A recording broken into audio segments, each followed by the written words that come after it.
আসসালামু আলাইকুম ওরহমতুল্লাহি ওয়াবারাকাতুহু। প্রিয় ভাই ও বন্ধুগণ, আজকে আমরা আল্লাহ তাআলাকে ভুলে গেছি। আমরা দুনিয়ার মায়ে করে আমরা আল্লাহ তাআলাকে ভুলে গেছি। কিন্তু দেখুন, আজকে আমরা বেঁচে আছি, আমাদের হাত পা আছে, আমরা সুস্থ আছি। যখন আমরা মারা যাব তখন আমাকে কেউ মানুষ বলে সম্বোধন করবে না।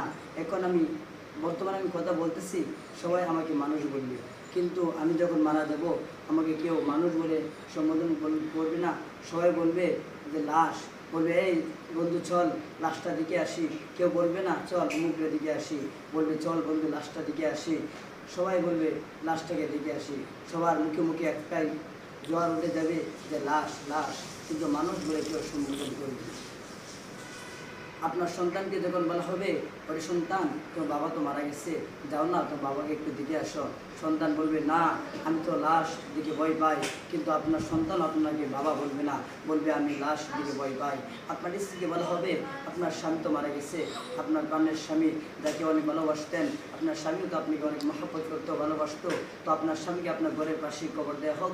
আপনার স্ত্রীও তখন বলবে আরে না ভাই আমি তো কবর দিকে ভয় পাই, ওই আমাদের বাড়ির পাশে একটা জঙ্গল আছে, ওই জঙ্গলে নিয়ে বাঁশ বাগানের নিচে তাকে দাফন করা হোক, ঘরের কাছে কবর দেওয়া যাবে না, কারণ আমি কবর দিকে ভয় পাই।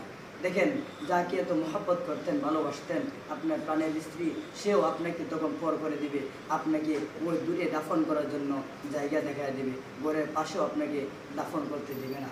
কার জন্য এত মায়া করতেছেন? আজকে আল্লাহ তাআলাকে বলে গেছেন দুনিয়ার মায়াই করে।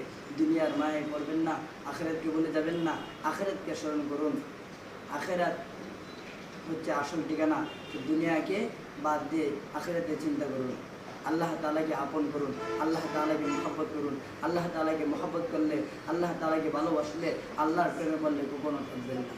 আসসালামু আলাইকুম ওয়া রাহমাতুল্লাহি ওয়া বারাকাতুহু।